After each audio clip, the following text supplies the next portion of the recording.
அஸ்ஸலாமு அலைக்கும் வரஹ்மத்துல்லாஹி வபரகாத்துஹு. அல்ஹம்துலில்லாஹி நஹ்மதுஹு வ நஸ்தஈனுஹு வ நஸ்தக்ஃபிருஹு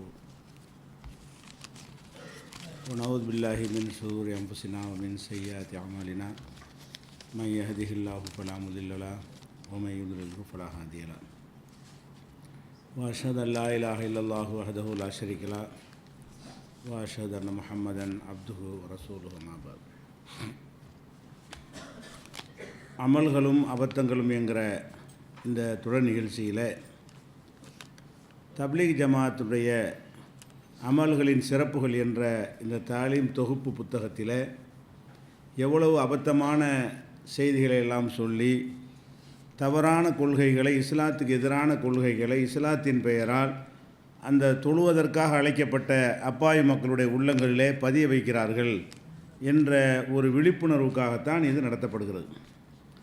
இந்த நூலில் இருக்கிற இன்னொரு செய்தியை பாருங்கள். இது பக்கம் 579 இருக்கிறது. இதில் என்ன இருக்குதுன்னு கேட்டால், ஷாஹ் அப்துர் ரஹீம் அப்படிங்கிற ஒரு பெரியார் இருந்தாராம். சமகாலத்தில் உள்ளவர் தான் அவர் கூட.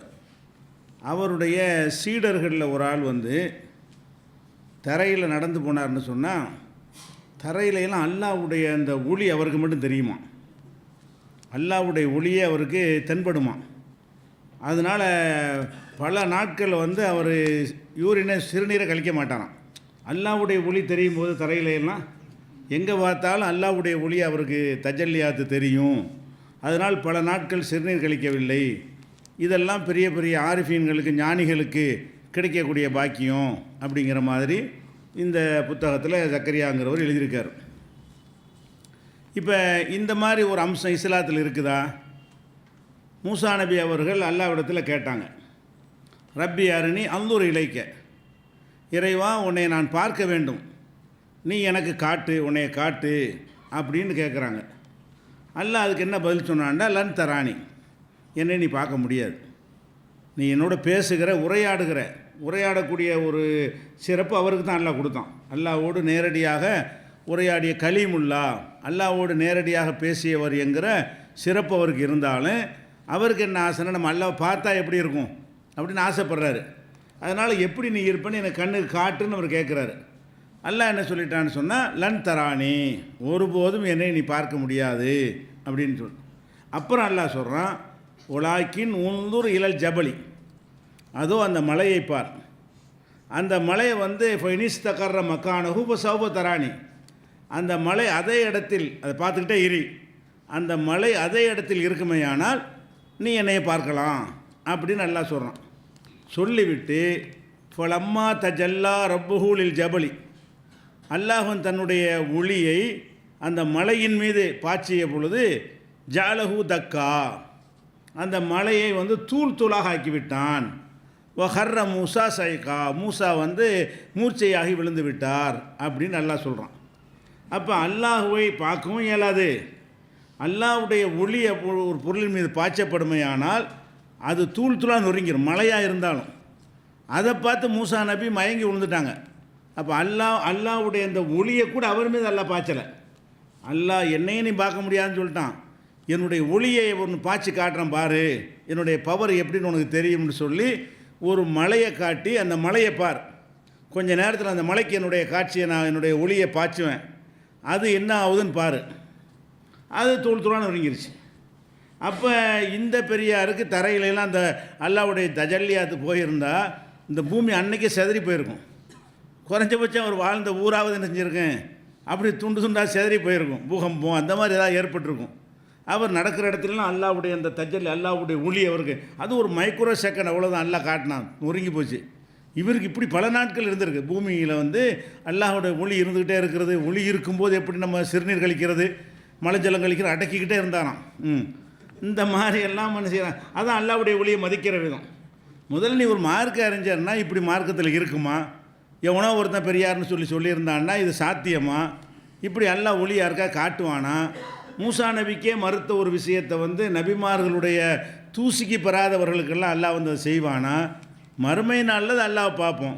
அல்லாஹ்வுடைய ஒளியை மறுமை இங்கே பார்க்கவும் முடியாது. மறுமையில் தான் அல்லாஹ்வையும் பார்ப்போம், அல்லாஹ்வுடைய அந்த தஜல்லியாத் ஒளியை பார்க்குற பவர் அப்போ தான் நமக்கு கிடைக்கும். இந்த உலகத்தில் இருக்கிற இந்த கண்ணை கொண்டு என்ன செய்ய முடியாது, அதை நமக்கும் பார்க்க முடியாது. நம்மளை விட்டுருங்க, எந்த பொருள் மீதாவது அல்லாஹ் அடித்தாண்டு வைங்க, ஒரு டார்ச் மாதிரி அவனுடைய வெளிச்சத்தை அதை அடித்தான்னு சொன்னால் அதோடு நெஞ்சினது நொறுங்கி விடும். அப்படி தான் இந்த பூமியில் உள்ள படைப்புகள் படைக்கப்பட்டிருக்குங்கிறத அல்லாஹ் வந்து காட்டி அந்த சம்பவத்தை குர்ஆனில் பதிய வச்சு நமக்கு அழகான நேர்வழியை காட்டிடுறான். அல்லாஹ் பார்த்தேன்னு எவனா ஏமாத்திடக்கூடாது, அல்லாஹ்வுடைய ஒளியை பார்த்தேன்னு ஏமாத்திடக்கூடாது, அதன் மூலமாக நாங்கள் அல்லாஹ்வுக்கு நெருக்கமானவர்கள் என்று சொல்லி இந்த மத குருமார்கள் வந்து அல்லாஹ் ஆயிடக்கூடாது அப்படிங்கிறதுக்காக வேண்டி ஒரு அழகான இந்த சம்பவத்தை எதுக்கு நமக்கு அல்லாஹ் சொல்கிறான். இனிமேல் எவனை ஏமாற்றக்கூடாதுங்கிறது தானே சொல்கிறான். சும்மா கதை சொல்லிட்டு போகிறதுக்கு அல்லாஹ் சொல்கிறான். மூசா நபி காலத்தில் உள்ளதை சொல்கிறான்னு சொன்னால் இது மாதிரி பிற்காலத்தில் இந்த இஸ்லாத்தில் அப்படி நுழைச்சிடாதீங்க, என்னையை பற்றின ஒரு இலக்கணத்தை நான் தான் சொல்லித்தரணும் அப்படின்னு அல்லாஹ் சொல்லியிருக்கும் பொழுது இந்த பெரியார் இப்படி வந்து அவருக்கு அல்லாவே காட்சி அளித்தான். அல்லாஹ்வுடைய நேரடி அல்லாஹ் பார்க்கல, அல்லாஹ்வுடைய ஒளி எப்படி மலையில் அடித்து அல்லாஹ் காட்டினானோ அந்த மாதிரி இவருக்கு பூமியில் அடித்து அல்லாஹ் காட்டுறான் அப்படின்னு சொல்லி எழுதி வச்சுருக்கிறாங்க.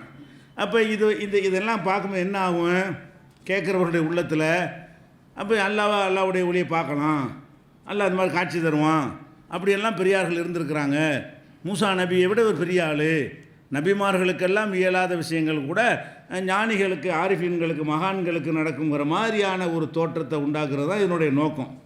அப்போ இதை சொல்லிக் கொடுக்குற தப்லீகளை கூப்பிட்டு போகிறாங்க, தொழுகைக்கு வாங்கன்னு அழைக்கிறாங்களே தவிர போய் சொல்லிக் கொடுக்குற விஷயம்லாம் என்ன இருக்குன்னு கேட்டால் இஸ்லாத்தை விட்டு வெளியேற்றுறது, குர்ஆனை விட்டு வெளியேற்றுறது, ஹதீஸை விட்டு வெளியேற்றுறது, கட்டுக்கதைகளையும் புராண இதிகாசங்களை நம்புகிற மாதிரி நம்ப வைக்கிற ஒரு சமுதாயம் ஆக்குறது என்பதை இதிலிருந்து விளைக்கிறோம். அதே மாதிரி இன்னொன்று பாருங்கள், இது பக்கம் 578 அபு ஹனீஃபா இமாமுக்கு ஒரு சிறப்பு எழுதுகிறாங்க. அபு ஹனீஃபா இமாம் எப்படிப்பட்டவர்னு சொன்னால், ஒழு செஞ்சால் அதனால் பாவங்கள் கழிதுன்னு ஒரு ஹதீஸ் இருக்குது. ஒருத்தர் ஒழு செய்வாரையானால் அவர் கையினால் செஞ்ச பாவம் அந்த தண்ணி வழியாக அப்படி கரைந்து விடும். ஒரு இலக்கியமாக முகத்தை கழுவும் போது முகத்திலேருந்து அந்த பாவங்கள்லாம் போயிடும்ட்டு ரசூல் ஸல்லல்லாஹு அலைஹி வஸல்லம் சொல்லியிருக்கிறாங்க. ஹதீஸே இருக்குது, ஆதாரப்பூர்வமான ஹதீஸ் இருக்குது. இது என்ன, இதுக்கு அர்த்தம் என்னென்னு கேட்டால் அந்த தண்ணியில் கரைஞ்சிக்கிட்டு அந்த பாவம் இருக்குதுன்னு அர்த்தம் இல்லை. தண்ணியில் கரைகிற பொருள் தான் தண்ணியில் கரையும். பாவங்கிறது மெட்டீரியல் கிடையாது. திருடுறது, பொய் சொல்கிறதுலாம் ஒரு பாவங்கிறது அதுலேயே இருக்க போகுது. அது எதுக்கு சொல்கிறாங்கன்னு கேட்டால் இந்த ஒழுங்குற செயல் மூலமாக அவன் செஞ்ச பாவத்தை எல்லாம் என்ன செய்கிறான், இலக்கியமாக சொல்லுவோம்ல, அந்த மாதிரி சொன்ன ஒரு ஹதீஸ். இதை என்ன செய்கிறாங்கன்னு கேட்டால் இதுக்கு நேரடி அர்த்தம் கொடுத்து அபு ஹனீஃபா இமாம் என்ன செய்வாங்களாம், ஒரு ஆள் ஒழு செய்கிறாருன்னு வைங்க, கையை கழுவுறாருல, கையை கழுவி இந்த தண்ணி வடிக்குதுல, அந்த தண்ணியை பார்த்துட்டு இது இந்த பாவம் தான் கழுவி வந்துக்கிட்டு இருக்குது அப்படின்னு கண்டுபிடிச்சிருவாராம். அபு ஹனீஃபா இமாமுடைய சிறப்பு என்னென்னு கேட்டால், யாராவது ஒழு செஞ்சாங்கன்னு சொன்னால் இந்த பாரு தண்ணியை பார்த்து அவன் பொய் சொல்லியிருக்கான், அந்த பொய் தான் கலந்து வருது, இப்போ வந்து விபச்சாரம் பண்ணியிருக்கிறான், அந்த கழுவி வர்ற தண்ணியை பார்த்தோம்னா இவன் விபச்சாரம் பண்ணியிருக்கான்ட்டு அவர் கண்ணுக்கு தெரிஞ்சிருமா. இப்படியாக அந்த ஒழு செய்கிறவரை பார்த்து விட்டு இவர் ஒழு செய்கிற ஒரு பாவம் தான் அவர் செஞ்சுருப்பான். நான் கேட்குறேன், ஒரு மனிதனுங்கிறவன் எத்தனையோ பாவங்கள் செஞ்சுருப்பான், எல்லாம் மிக்ஸ் ஆகி வந்து அப்படி கண்டுபிடிப்பாருன்னு தெரியல.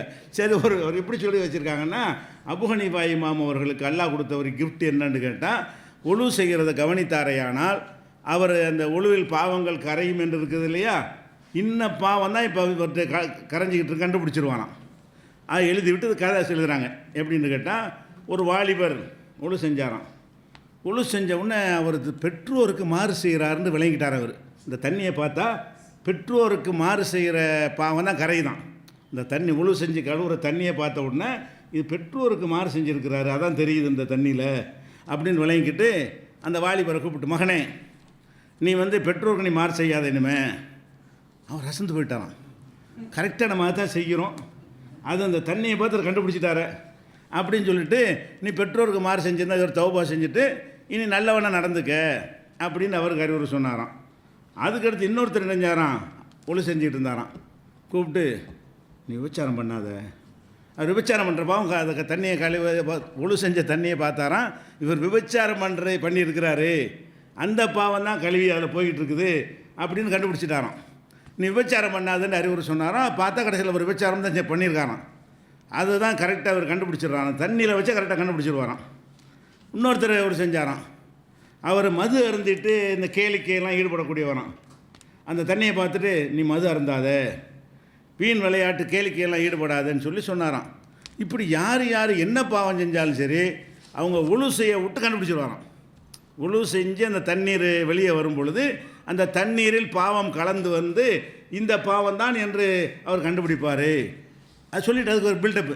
இதெல்லாம் ஞானிகளுக்கு ஒரு சின்ன விஷயம்.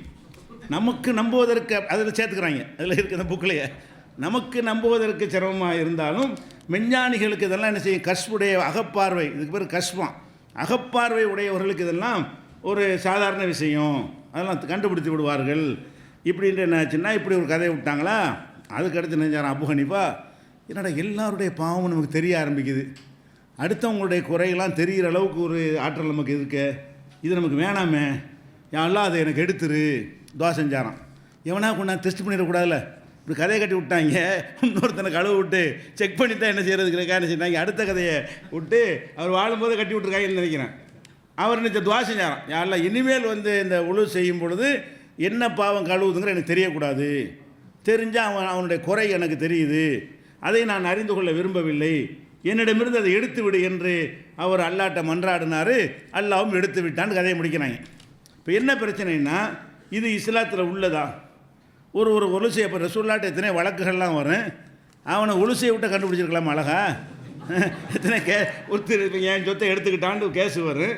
ரசூல்லா என்ன சொல்கிறாங்க, என்னிடத்துல வழக்கு கொண்டு வர்றீங்க, யார் திருடன் யார் உண்மை சொத்துக்கு சொந்தக்காரன்னு எனக்கு தெரியாது, வாதத்தை வச்சு நான் தீர்ப்பளிச்சிருவேன். ரெண்டு பேரும் வாதம் பண்ணுறீங்க, யார் நல்லா வாதம் பண்ணுறாங்கன்னு பார்த்துட்டு உனக்கு உள்ளதான்னு சொல்லிடுவேன், அது பொய்யாக இருக்குனால மறுமையில் நீ மாட்டிக்கிடுவ. இப்படி தான் ரசூல்லா சொன்னாங்க. இது ஒரு வழி இருந்தால் என்ன செய்வாங்க, ரெண்டு பேரும் சொல்லி நீ ஒழு செய், இந்த அபகரிக்கிற பாவம் போய்கிட்டு இருக்கிறது, இந்த ஒழு செய்கிற தண்ணியில் என்ன இருக்குது, நீ அபகரித்திருக்கிறாய், அந்த பாவம் தான் கழுவப்படுது, உனக்கு உள்ளது இல்லை சொத்து, இப்படியே தீர்ப்பளித்தாங்க. இப்படி ஒரு கான்செப்ட் இருந்தால் இதை வச்சு எத்தனை வழக்குகளை அல்லாஹ்வுடைய ரசூல் கண்டுபிடிச்சிருப்பாங்களே. அதெல்லாம் பாவம் அதில் கழுவுறலாம் கண்டுபிடிக்காத ஆன்மீகமான ஒரு விஷயம். ஒழு செஞ்சால் அது பாவங்கள் அழிஞ்சிருங்கிறது ஆன்மீகத்தோடு நிப்பாட்டிக்கிறணுமே தவிர அதனுடைய தாத்பரியம் அல்லாஹ்வுக்கு தெரியும்னு விட்டுற விஷயம் தானே தவிர அதில் இன்னதான் கலந்து போகுதுன்னு நான் கண்டுபிடிச்சிருவேன் அப்படின்னு சொல்வது வந்து அப்பட்டமான பொய் என்பதை இதிலிருந்து விளங்கி கொள்ளலாம். இதெல்லாம் இருக்குன்னா ஆட்கள் மேலே ஒரு பில்டப் ஏற்றுறது, நம்மளை விட அவங்க வித்தியாசமான ஆள் காட்டணும். வேறு என்ன விஷயம் அதில், நம்மை விட இந்த பெரியார்கள்லாம் டிஃப்ரெண்ட்டான ஆட்களாக இருப்பாங்க, அல்லாவே பார்ப்பாங்க, பாவங்களே பார்த்துருவாங்க. உங்களுக்கு தண்ணி தான் தெரியும், உளுசி இந்த தண்ணி கழுவி போகிறது அழுக்கு தண்ணியாக தெரியும், அவருக்கு அதில் உள்ள பாவமெல்லாம் தெரியும்னா நீங்களும் அவரும் ஒன்றா, நான் அஜர்த்து மாதிரி நீங்களும் ஒன்றா, இப்படி இவங்களுக்கு மதிப்பேற்றுறதுக்காக வேண்டி இப்படி செஞ்சுக்கிற காட்சியை பார்க்குறோம். அதே மாதிரி சாபித்து பன்னானின்னு ஒருத்தர் இருந்தாராம். இது பக்கம் 406, இந்த புக்கில் பக்கம் 406 இருக்குது. அவர் என்ன செய்வார்னு கேட்டால், மக்கள்கிட்ட எல்லாம் சொல்லுவார், சீடர்லாம் கூட்டி வச்சுக்கிட்டு, இப்போ நம்ம துவா செய்கிறோம், எந்த துவாவை அல்லாஹ் ஏற்றுக்கிறான் நமக்கு தெரியுமா? நம்ம துவாவை செஞ்சிடறோம், அல்லாஹ் ஏற்றுக்கிறவும் செய்யலாம், ஏற்றுக்கிறாமே இருக்கலாம். ஒழுங்குதா சரியான கண்டிஷனாக இருந்தால் 3 வகையில் ஏதாவது ஒரு வகையில் ஏற்றுக்குருவான். அந்த துவா சரியான கண்டிஷனாக இல்லைன்னா ஏற்றுக்கிறாம கூட விட்டுருவான். கண்டிப்பாக ஏற்றுக்கிறதுன்னு எப்போன்னா அது கண்டிஷன் கரெக்டாக இருந்தால் தானே, ஹராம்லாம் கலக்காமல் கரெக்டான முறையில் அந்த துவா இருக்குமே, ஆனால் அவன் கேட்டதே கொடுப்பான், அல்லது அதை விட சிறந்ததை கொடுப்பான், அல்லது ஒரு துன்பத்தை அதுக்கு பதிலாக அல்ல நீக்கி வச்சுருவான். கேட்டதை கொடுக்காம இது உனக்கு இப்போ தேவையில்லை, நீ இதை கேட்ட, நான் அதை விட சிறந்ததை தர்றேன், இப்படி அல்லாஹ் தருவான்ட்டு ஹதீஸில் இருக்குது. இப்படி தான் இருக்கே தவிர இப்போ நான் ஒரு துவா செஞ்சேன், இதை அல்லாஹ் ஏற்றுக்கிட்டானா இல்லையா, இதை யாராலையும் கண்டுபிடிக்க முடியாது. வஹி தொடர்புள்ள உள்ள நபிமார்களாக இருந்தால் அல்லாஹ் சொல்லி கொடுத்தால் தெரியும், இல்லாட்டி அதுவும் தெரியாது.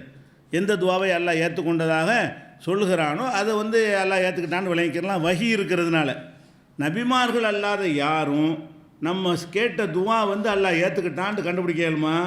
கண்டுபிடிக்க இயலாது. இவர் சொல்கிறாரு, சாபித்து பன்னானி சொல்கிறாரு, நான் அல்லாஹ்விடத்தில் துவா செய்யும் பொழுது என்னுடைய எந்த துவா ஏற்றுக்கொள்ளப்பட்டுச்சு, எந்த துவா ஏற்றுக்கொள்ளப்படலைன்னு அப்போ சொல்லிவிடுவேன். துவா செய்வாரான், செஞ்சுட்டு இது ஏற்றுக்கிட்டாங்களா, கன்ஃபார்மாக இது நடந்துடும், இன்னொரு துவா செஞ்சுட்டு இது ஏற்றுக்கிறல அப்படின்னு கண்டுபிடிச்சிருவாராம். எப்படிங்க கண்டுபிடிப்பிய அப்படின்னு கேட்டால் அதுக்கு விளக்கம் சொல்கிறாரு.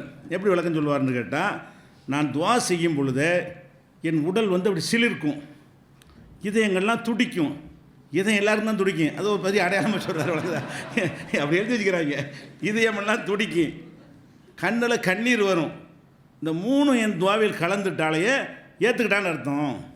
அப்போ அல்லாஹ் ஏற்றுக்கிட்ட துவா செய்யும் பொழுது பார்ப்பாரான், இதயம் துடிக்குது, அவன் உடம்புலாம் சிலிர்க்குது, கண்ணில் கண்ணீர் வருது, இந்த துவா கன்ஃபார்ம் அல்லாஹ் ஏற்றுக்கிட்டான். அப்போ அல்லாஹ் வந்து இவர் கேட்ட எந்த துவாவை ஏற்றுக்கிட்டாங்கிறது அந்த நிமிஷமே அவருக்கு தெரிஞ்சிடும். குழந்தைய கேட்குறோன்னு வைங்களேன், 10 மாதம் கழித்து குழந்தை பிறக்க போகுதுன்னு வைங்க, ஆனால் அவருக்கு அப்போவே தெரிஞ்ச பேர் அல்லாஹ் கன்ஃபார்மாக ஏற்றுக்கிட்டான், நிச்சயமாக பொண்டாட்டி பிள்ளை பெற்றுருவா அப்படின்னு கண்டுபிடிச்சிடுறாரு. அப்போ எந்த துவா ஏற்றுக்கொள்ளப்படுதுன்னு அறிந்து கொள்கிற ஞானத்தை அல்லாஹ் கொடுத்துருக்கானா? இது ஒரு அடையாளமாக யார் சொன்னா? எல்லாம் தான் அழுது தான் கேட்குறாங்க. கேட்குறவர்கள்லாம் அழுது கேட்பாங்க, துடிச்சு தான் கேட்பாங்க. இறையச்சத்தோடு கேட்குற யாராக இருந்தாலும் உடல் சிரிக்கத்தான் கேட்பாங்க. ஏன்னா தானடா கேட்பாங்க. அல்லாட்ட கேட்குறவங்க, அல்லாட்ட கேட்குறவங்க அந்த மாதிரி தன்மையெல்லாம் கேட்பாங்க. அப்படி கேட்குற துவாவில் தான் நல்லா சிலதை ஏற்றுக்கிறான், சிலதை ஏற்றுக்கிறல. இப்ராஹிம் நபி துவாவை கூட அல்லாஹ் ஏற்றுக்கிறாம விட்டுருக்கிறான். ரசூலுல்லாவுடைய துவாவை கூட சில நேரத்தில் ஏற்றுக்கிறாம விட்டுடுறான். அப்போ அல்லாஹ் நாடினால் ஏற்றுக்கொள்வான், நாடினால் ஏற்றுக்கொள்ளாமல் விடுவான். எதை ஏற்றுக்கொண்டான் எதை ஏற்றுக்கொள்ள யாருக்கும் தெரியாது. அல்லாஹ்வா அறிவித்து கொடுத்தாலே தவிர அது நபிமார்களுக்கு தெரியும். நபிமார்களுக்கு எல்லாம் தெரியாது. எந்த துவாவை அல்லாஹ் ஏற்றுக்கிட்டதா சொல்லிட்டானோ அது தெரியும். சொல்லாமல் வச்சுருந்தோம்னா நான் கேட்டிருக்கிறேன், அல்லாஹ் என்ன செய்வான்னு எனக்கு தெரியாது, இப்படி தான் நபிமார்களும் பேசணும்னு இருக்கிறது. இங்கே என்ன செய்கிறாங்கன்னா, இந்த மாதிரி இந்த 3 அடையாளத்தை வைத்து நான் கேட்கும் பொழுதே கண்ணில் தண்ணி வந்து விட்டது என்று சொன்னால், இதயம் துடிச்சது என்று சொன்னால், உடல் சிலிர்த்தது என்று சொன்னால், இதை உடனே ஏற்றுக்கொள்ளப்பட்டான், அல்லாஹ் ஏற்றுக்கிட்டான்ங்கிற என்னை காட்டிடுறான் அப்படின்னு சொன்னால், இது என்ன என்ன இது ஒரு மடமையா அல்ல ஆணவமா? இது அல்லாஹ் எதை ஏற்றுக்கிட்டாங்கிறது நான் அறிஞ்சிக்கிறேன்னா அது வந்து தன்னுடைய கல்வியுடைய அகந்தையா? இது அல்லாஹ்வுடைய தன்மை எனக்கு இருக்குன்னு சொல்கிறாரா? மறைவான விஷயங்களை எதுன்னு கண்டுபிடிக்க ஆக கடைசியில் ஒரு மனுஷனை தூக்கி வைக்கிற மேட்ரு என்ன? இது வரும் இந்த மாதிரி கதைகளை கேட்டுக்கிட்டே இருந்தால் பெரியார்கள் ஒரு குரூப் இருக்கிறாங்க, அவங்க நம்மளுக்கு அப்பாற்பட்டவர்கள், நம்மள்ட்ட இருக்கிற மாதிரியான சக்தியை விட கூடுதல் பவர் அவங்களுக்கு, மனிதனுக்கு இல்லாத பவர் வந்து அவங்களுக்கு இருக்குதுங்கிற ஒரு எண்ணத்தை உண்டாக்குறத என்ன? இதில் என்ன லாபம் இந்த கதையினால்? இது வஹியா? இதையெல்லாம் இந்த புஸ்தகத்தை எழுதுறதுனால என்ன நன்மை? என்ன ஒரு நன்மையும் கிடையாது. அல்லாஹ் சொன்னால் ரசூல் சொன்னாங்கன்னா அதை ஃபாலோ பண்ணுறது இருக்கணும், பின்பற்ற வேண்டி இருக்கிறது. அவர் அதை செஞ்சார், இவர் இதை செஞ்சார், நமக்கு என்ன அதனால்? அப்போ அவர்கள் மீது ஒரு இமேஜை உண்டாக்குறது தான். இமேஜை உண்டாக்குனா அதன்படி எல்லா அஜர்த்துமார்களும் இருப்பாங்கங்கிற அப்படி தன்னால் உண்டாகி போயிடும். அசர்ஜி அப்படி வந்துடுவார், இந்த ஷேக் அது மாதிரி இருப்பார், இப்படின்னு படிப்படியாக அந்த மக்கள் உள்ளங்களில் என்ன செய்யும், மனிதர்களை பற்றி ஒரு கூடுதலான ஒரு இமேஜ் உண்டாயிரும். தப்லீக்கில் போகிற அப்பாவி மக்கள்கிட்ட அது இருக்க தான் செய்யுது. அந்த தப்லீக்குள்ளே பெரிய பெரிய ஹசர்ஜிகளாக இருந்தாங்கன்னா அவ்வளோ பெரிய ஒரு இடத்துல அவங்க வச்சுருப்பாங்க. எந்த அளவுக்குன்னா தப்லீக் ஜித்திமாவில் பயான் கேட்க வாங்கன்னு கூப்பிட்டா பரவாயில்லை, அது சரியாக தவறு அது ஒரு விஷயம். இப்போ கரெக்டான பயானாக இருந்தால் கூட பயான் கேட்க வாங்கன்னு தான் கூப்பிடணும். எப்படி கூப்பிடுவாங்க? ஹசர்ஜி துவாவுக்கு வாங்க, பயானுக்கு போக மாட்டான். 3 நாள் ஜித்திமாவுக்கு, 3ஆவது நாள் அசருக்கு பிறகு அவர் துவா செய்வார். ஹசர்ஜி அவர்களுடைய துவாவுக்காக வாங்கன்னு அழைப்பாங்க, அதுக்குண்டு ஒரு கூட்டம் போவானுவோம். அப்படின்னு அவர் கேட்டால் எல்லாம் ஏற்றுக்குருவானா?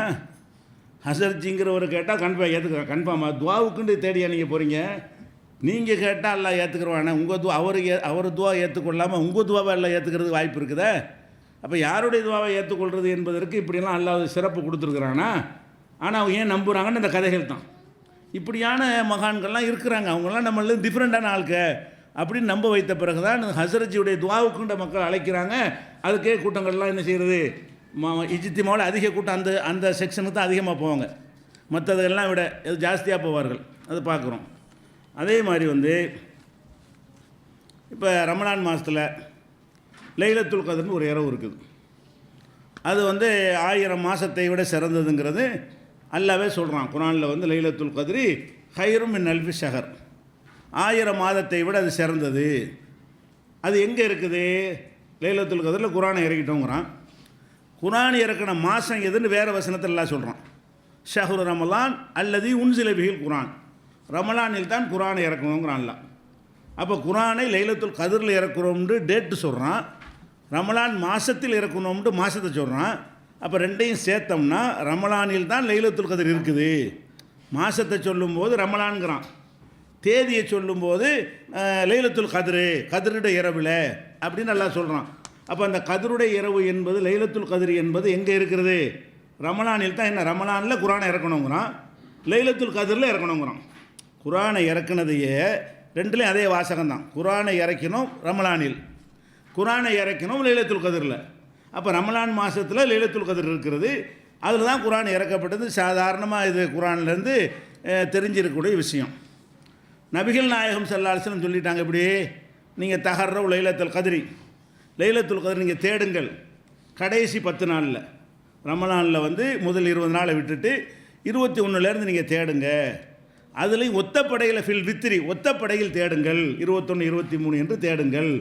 அது ஏதாவது ஒரு நாளில் அது இருக்கும். குறிப்பிட்டு சொன்னால் நம்ம 1-2 அமல் செஞ்சுருவோங்கிறதுக்காக வேண்டி ஒரு 10 நாளைக்காச்சும் நீ பாடுபடணும் அப்படிங்கிறதுக்காக வேண்டி எல்லாம் நினைஞ்சிருக்கிறான். அந்த 1000 மாதத்துக்கு நிகரானதை தருவதாக இருந்தால் நீ 10 நாளைக்காவது கொஞ்சம் மெனக்கட்டால் தான் அது உனக்கு தருவேன். அதுக்கு தான் ஏத்திகாஃப்லாம் இருந்து அந்த லைலத்துல் கத்ர் அடையும் போது நம்ம பள்ளிவாசலில் ஏத்திகாஃப் இருப்பவர்களாக இருக்கணும் அப்படிங்கிறலாம் அதுக்காக தான் உண்டாக்கப்பட்டிருக்கு. இதில் என்னென்னு கேட்டால், இதை கண்டுபிடிக்கிறதுக்கு இவ்வளோ கஷ்டமாக்கி வச்சுட்டு போயிருக்கான். ஏன்னா அந்த ரசூலுல்லாஹ் சொல்கிறத சொல்லிட்டு போயிருக்கலாம். சொல்ல வந்தேன் அல்லாஹ்ட்ட தடுக்கப்பட்டுச்சு, மறக்கடிக்கப்பட்டுருச்சுன்னா அல்லாஹ் சொல்கிறது விரும்பலை. மறக்கடிக்கப்பட்டுச்சுன்னு என்னென்னு கேட்டால், குர்ஆன் இறங்கின தேதி தான் தெரியுமே. மறக்கடிக்கப்பட்டேன்னு அர்த்தம் என்னென்னு கேட்டால் சொல்லாதேன்ட்டான்லாம். சொன்னீங்கன்னா அந்த டேட்டை மட்டும் வணங்கிட்டு இருப்பாங்க. சொல்லாமல் கொஞ்சம் ஒரு 10 நாளை போட்டு விடு.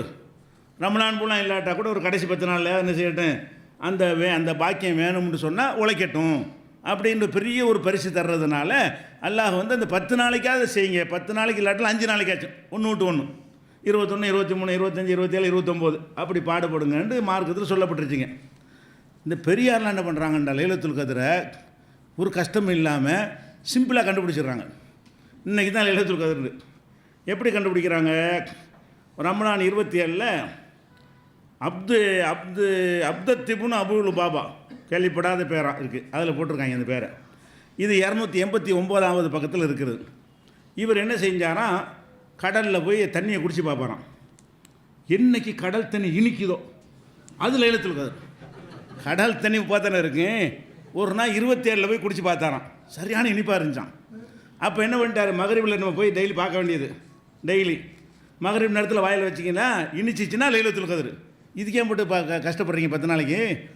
ஏத்திக்காஃப் பண்ணி ஒத்தப்படை இருக்குன்னு 10 நாளைக்கு பீச்சுக்கு போகிற மாதிரி போங்க, நோம்பு திறந்துட்டு வாயில் வச்சு பாருங்கள், இனிச்சா லைலத்துல் கத்ர். என்றைக்குமே இனிக்காது, அது ஒரு விஷயம். உனக்குதா உங்கள் காலத்துக்கு உள்ள லைலத்துல் கத்ர் கிடைக்காது. எப்படி கிறுக்கு பயில இருந்திருக்கான்னு பாருங்கள். அப்போ அந்த பெரியார் 27 அன்னைக்கு கடல் நீரை சுவைத்து பார்த்து இனிப்பாக இருந்தது கண்டுபிடித்து அது லைலத்துல் கத்ர் 27 கண்டுபிடிச்சாராம். யார்? இந்த ஆள்.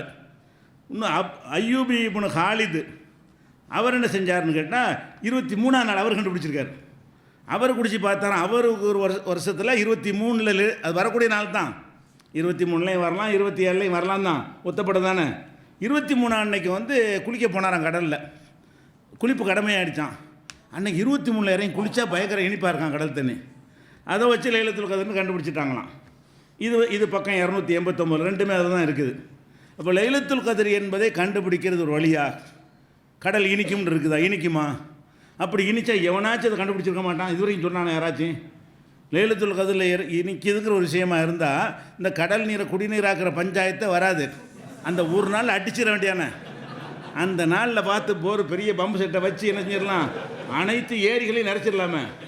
அன்னைக்கு தான் இனிக்குமே. இனிப்பாக இருக்கும்போதே மாற்றிட வேண்டியானே, கடைச்சிட வேண்டியான தண்ணியை. அப்போ இதெல்லாம் வந்து மடமையும் புகுத்துறாங்க. இது மார்க்கத்தில் இப்போ இபாதத்தில் இப்படியா கண்டுபிடிக்கிறது? லைலத்துல் கத்ருங்கிறது எல்லாம் மறைச்சி வச்சு 5 நாளில் ஒன்று தேடப்பான்னு முடிச்சுட்டாண்டா அதில் விட்டுட்டு போடுறத தவிர இப்படியெல்லாம் கண்டுபிடிக்கலான்னு சொல்லுவதன் மூலமாக என்ன சொல்ல வர்றாங்க? குர்ஆன் ஹதீஸுக்கு முக்கியத்துவம் இல்லைன்னு சொல்ல வர்றாங்க.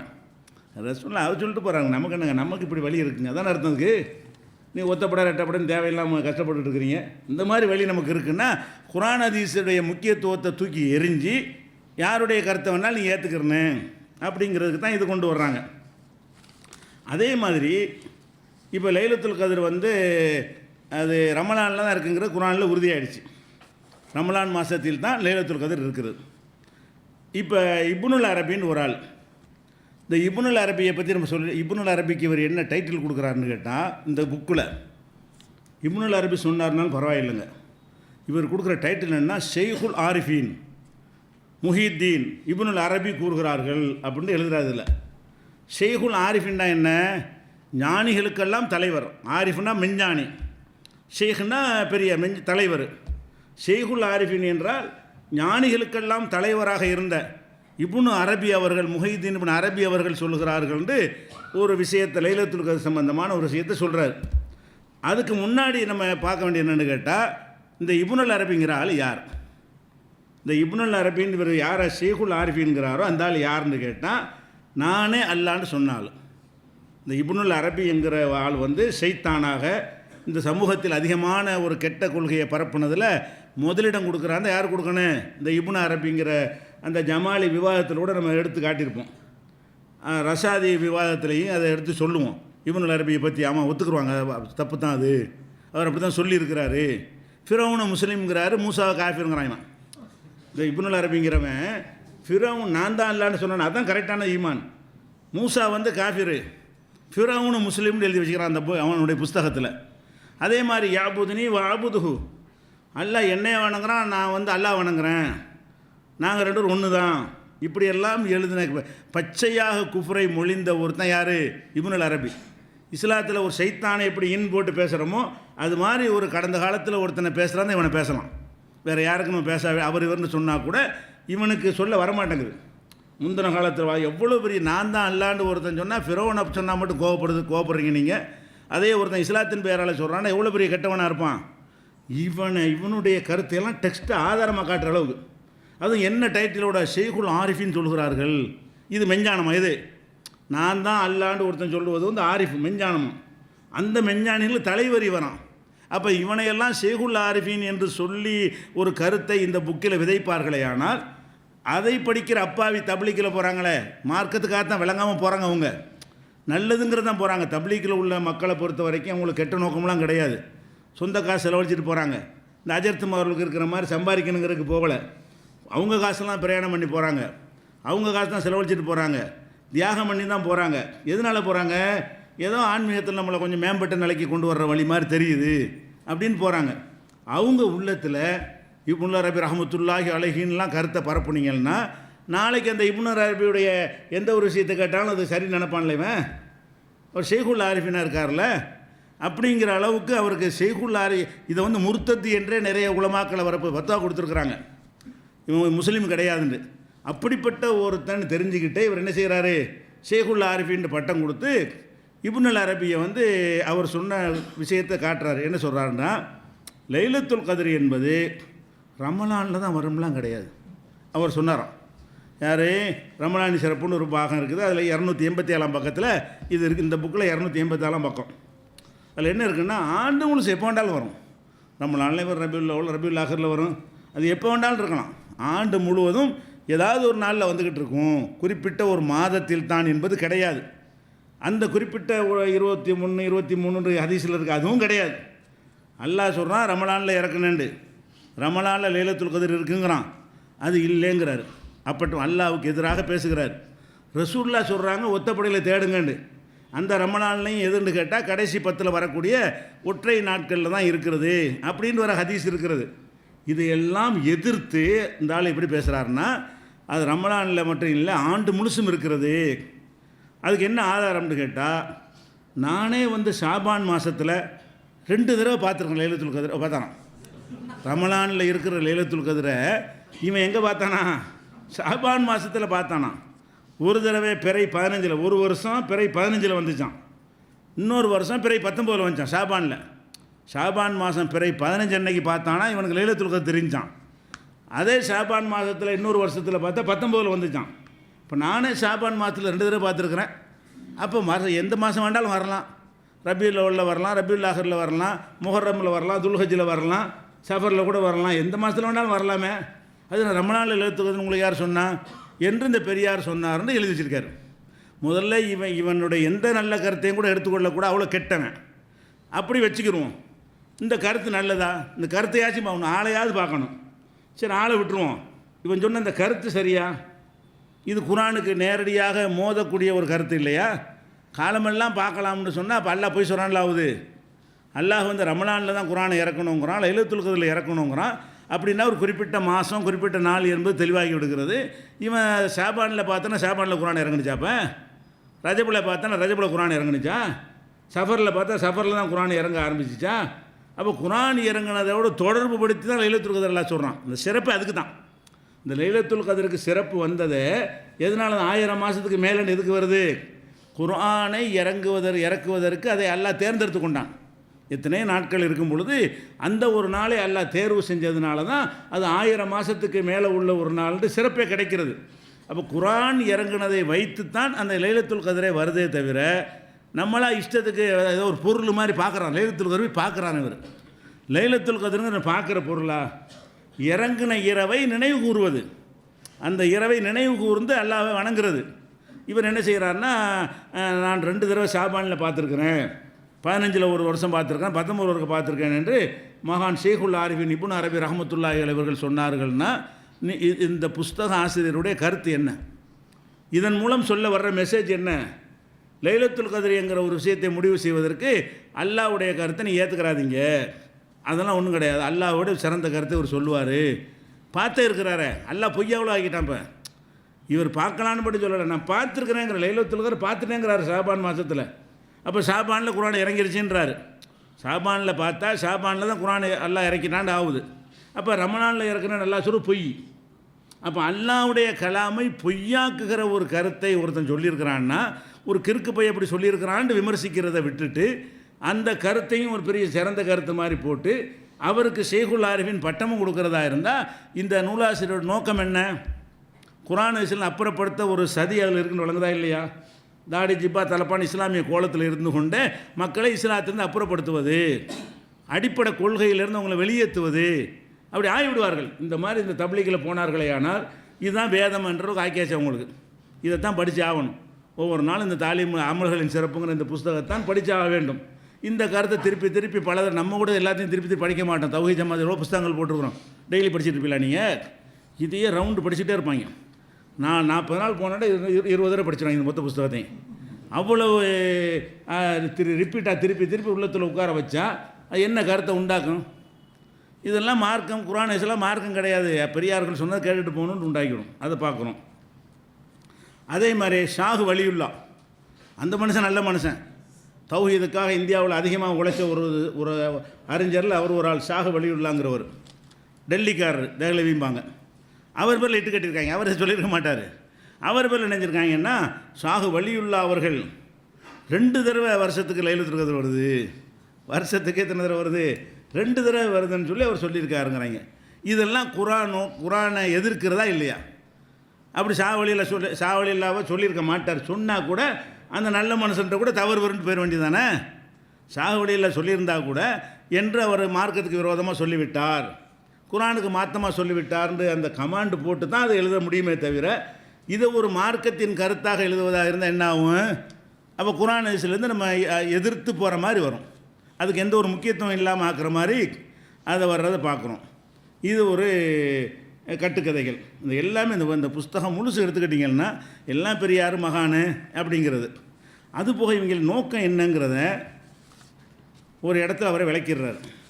என்ன விளக்குறாருன்னு கேட்டால், நீங்கள் ஒரு முழுமையான ஒரு மூமின் ஆகுறதா இருந்தால் குரானு ஹதீஸ் அதெல்லாம் சரிப்பட்டு வராது. ஒரு ஷேக், பெரிய ஷேக்கை பிடிக்கணும், அவரிடத்தில் நீங்கள் பையத்து வாங்கிடணும்.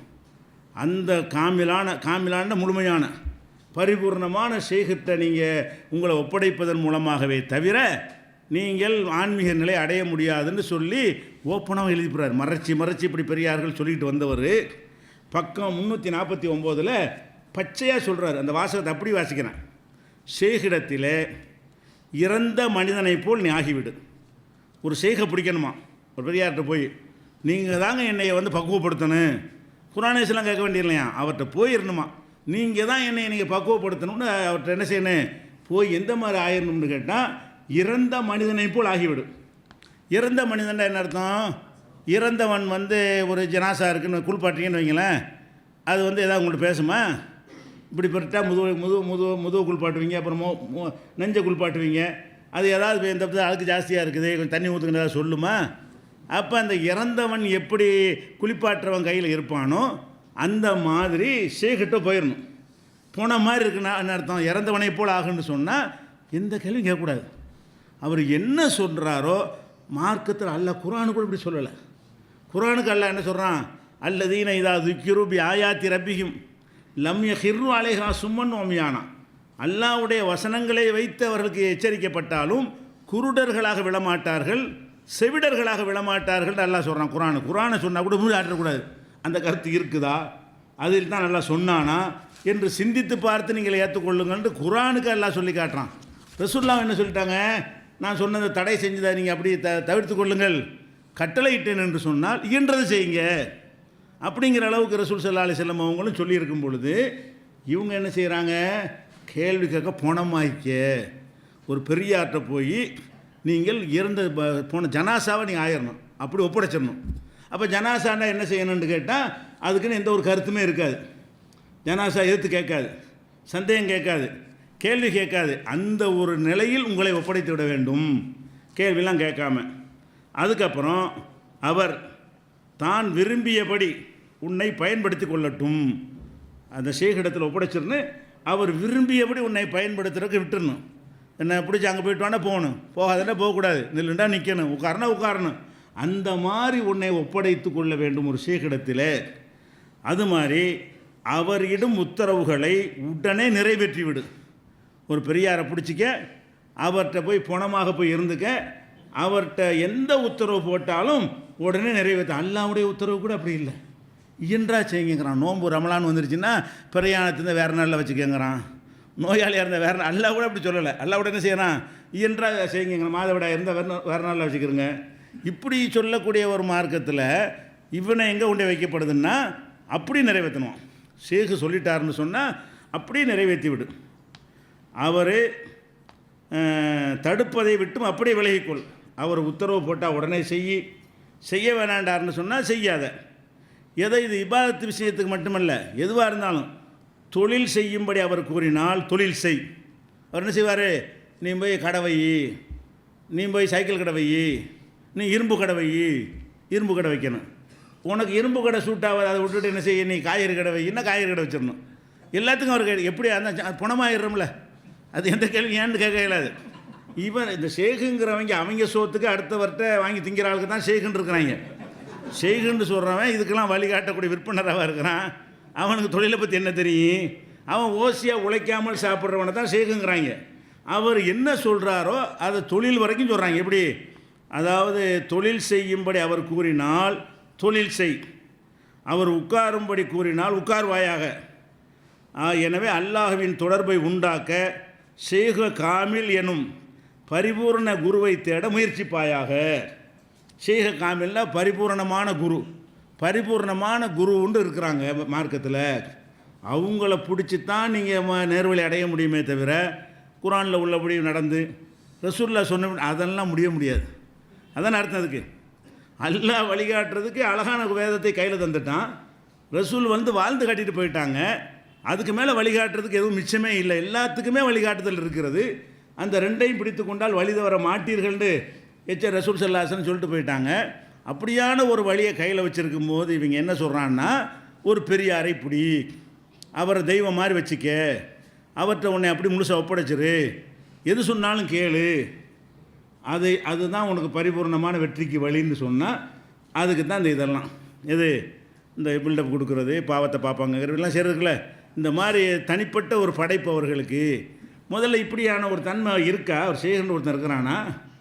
அவர்கள் ஒரு பெரிய நல்லடியார்னு வைத்துக்கொள்வோமே, 5 வேளையும் தொழுவார், தஹஜ்ஜத் விட மாட்டார், தான தர்மம் செய்வார், தஸ்பீஹ் அப்படியே வச்சுக்கிடுவோம். எல்லாமே கரெக்டாக இருந்தால் அவர் அடுத்தவருக்கு வழிகாட்டிட முடியுமா? அப்போ நபிமார்கள் அவங்க பிள்ளைகளுக்கு வழிகாட்ட முடியல. அது ஏன் இவன்கிட்ட போய் ஒப்படைக்கிறாருந்தா? நூஹு நபி அவர் மனைவிக்கு சொன்னார், கேட்கலையே. அல்லாஹ் குர்ஆனில் சொல்கிறானே, நூஹு நபி அவங்க மனைவிக்கு போதனை செஞ்சாங்க. அந்த மனைவி நரகத்தின் கொல்லிக்கட்டையாக போயிட்டதாக அல்லாஹ் குர்ஆனில் சொல்லி காட்டுறான். லூத்து நபி அவருடைய மனைவிக்கு அல்லாஹ் அப்படி சொல்லி காட்டினான், லரபல்லாஹு மஸலன் இல்லதீன கஃபரு இம்ராத்த நூஹின் மம்ராத்த லூத். லூத்துடைய மனைவியையும் நூஹுடைய மனைவியையும் கெட்டவர்களுக்கு, காஃபிர்களுக்கு முன்மாதிரியாக அல்லாஹ் எடுத்து காட்டுகிறான். கானத்தா தகுத்த அபுதைனி மின் இபாதினா சாலிகைனி, சாலிகான நல்லடியார்களுக்கு மனைவியராக இருந்தார்கள்.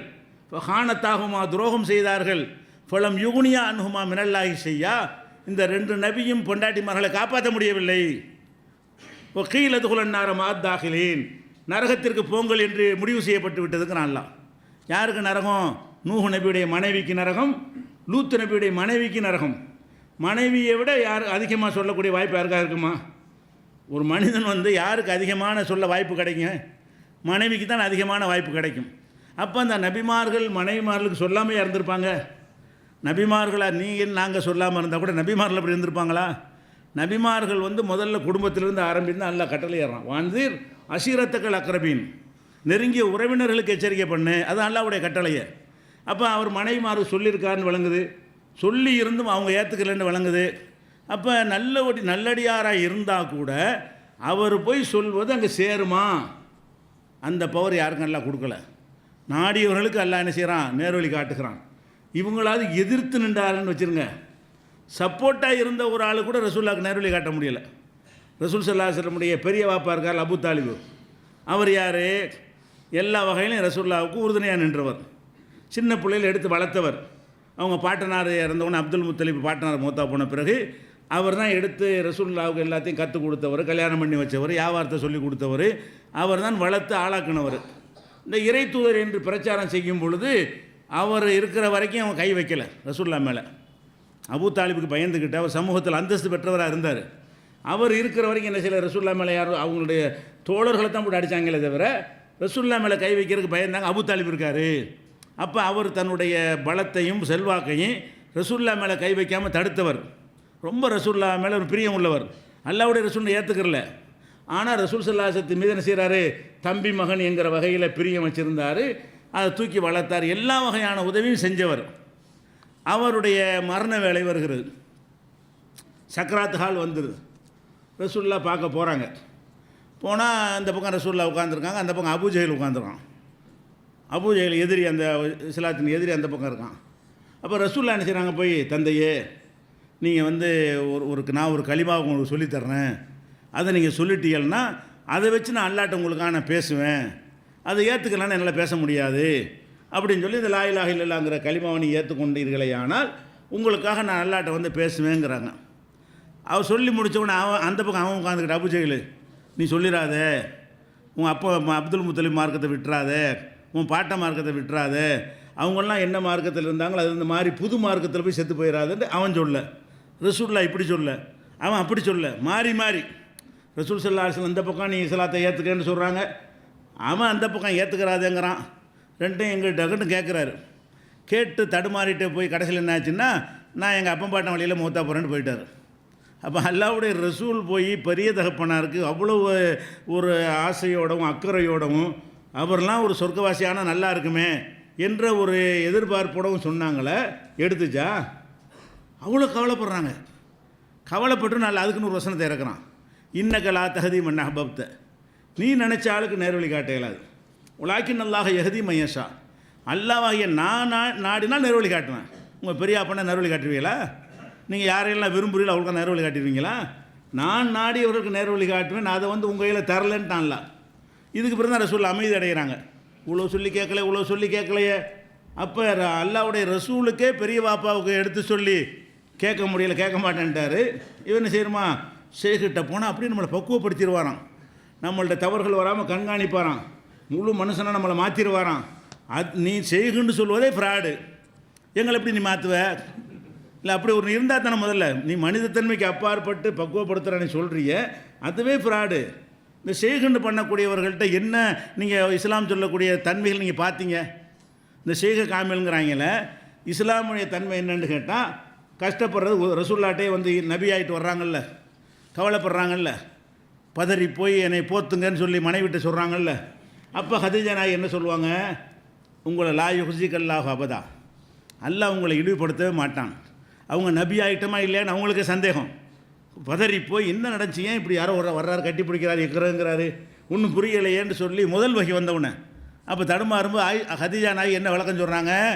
உங்களை எல்லாம் கைவிட மாட்டான். ஏன்னு கேட்டால் தஹமீலுல் கல்ல, அடுத்தவங்க சிரமத்தை நீங்கள் சுமந்துக்கிறீங்க.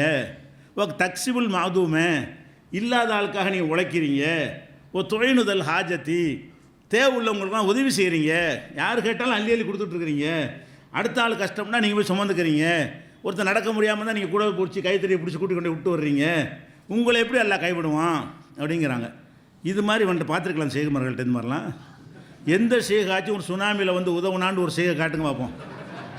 வாங்கத்தானங்க செய்கிறான். ஷேகு செய்யுங்கிறீங்க, பக்குவங்கிறீங்க. மனிதர்களுக்கு தொண்டாற்ற வேண்டும்னு விளங்காதவன் ஷேகா, உட்காந்து தஸ்பீ உருட்டவன் ஷேகான்றான். அவன் தொழுவுறதை தாடியை ஜிப்பா போட்டு ஷேகுங்கிறானே, அவன்கிட்ட வந்து மக்களுக்கு தொண்டு செய்கிற எந்த தன்மையும் நம்ம பார்த்துருக்குறோம்? சாதாரண மக்கள்கிட்ட இந்த வெள்ளம் வந்துச்சு, நம்ம போய் என்ன பாடுபட்ட மக்கள்லாம் போய் நின்றாங்க, உசுரை கொடுத்து நினைஞ்சாங்க, அந்த சாக்கடை அவ்வளோ பெரிய தொண்டாட்டினாங்களா இல்லையா? இதை யார் செய்யணும்? அல்லாவுக்கு நெருக்கமானவர் முதல்ல செய்யணுமா இல்லையா? நீ ஷேக்கு தானே, நீ பக்குவப்பட்ட ஆள் தானே, இப்படிப்பட்ட எவனாச்சும் வந்தானா வெள்ளை சட்டையில் அழுகுப்படக்கூடாது. இப்படியாக இருக்கக்கூடியவர்கள் வந்து ஷேகா? இதெல்லாம் வந்து பொய். இப்படியான தன்மை முதல்ல கிடையாது. இவர்கள்ட்ட எந்த நல்ல காரியமும் கிடையாது. எப்படி இந்த பாதிரிமார்கள்லாம் ஒயிட்டாக இருக்கிறது இருந்து கொண்டு அவங்க பணம் சம்பாதிப்பார்களோ அதுக்கும் இவர்களுக்கு எந்த விதமான வித்தியாசமும் கிடையாது. ஒரு நல்ல மனிதன் என்று சொன்னால், ஆன்மீகத்தில் நல்ல மனிதன் என்று சொன்னால் மனிதர்களுக்கு தொண்டாற்றணும், அல்லாவுக்கு வணக்கமும் செய்யணும், அடுத்தவங்க கவலையை போக்கணும், கஷ்டத்தில் பங்கெடுக்கணும், சிரமங்கள் வரும்போது நிற்கணும். இது மாதிரியெல்லாம் செஞ்ச ஒரு எந்த மதத்துலையும் நீங்கள் மத குருமார்களை பார்க்க இயலாது. மத குருமார்கள் ஏமாத்துறாங்களை அவங்க பார்த்தீங்கன்னு சொன்னால் பார்க்க இயலாது. அது அந்த மதத்துக்கு பிரச்சனை இல்லை. இஸ்லாத்தினுடைய மத குருமார் அப்படி தானே இருக்கணும். ரசூல்லா செஞ்ச அவ்வளோமே என்னவாக இருந்துச்சு? ரசூல் ஸல்லல்லாஹு வருமனை இமாமத் செஞ்சு போயிட்டாங்களா? பள்ளிவாசல் தொழுகை நடத்தி தஸ்பீ பண்ணிட்டு போயிட்டாங்களா? மக்களை காப்பாற்ற வந்தால் போர்க்களத்துக்கு போய் ஆயுதம் தைக்கி அவங்களே போர் செஞ்சாங்களா இல்லையா? கலப்படம் செஞ்சால் போய் கண்டுபிடிச்சாங்களா இல்லையா? ஜக்காத்தை வாரி வாரி வழங்கினாங்களா இல்லையா? கஷ்டம்னு வந்துட்டால் ஒட்டகமாக எடுத்துகிட்டு போ, ஆடாக எடுத்துகிட்டு போ அப்படின்னு சொல்லி இந்த முகமது வந்து வறுமையை பயப்படாமல் அள்ளி அள்ளி கொடுக்குறார். அஸ்லீம் எல்லாம் இஸ்லாத்துக்கு போங்கப்பான்னு சொன்னாங்க. வர்றவனுக்கெல்லாம் அள்ளி அள்ளி கொடுத்தாரு. அப்போ இதெல்லாம் வந்து மக்களுடைய கஷ்டத்துக்காக வேண்டி தான் அழுது அல்லாஹ் எப்படி சொல்லி காட்டல, அல்லக்க பாகிவும் நப்சக்க, உன்னை நீயே அழித்து கொள்ள பார்க்குறீன்னு சொல்கிற அளவுக்கு சமுதாயத்தை பற்றி கவலை. இதுதான் ஆன்மீகம்.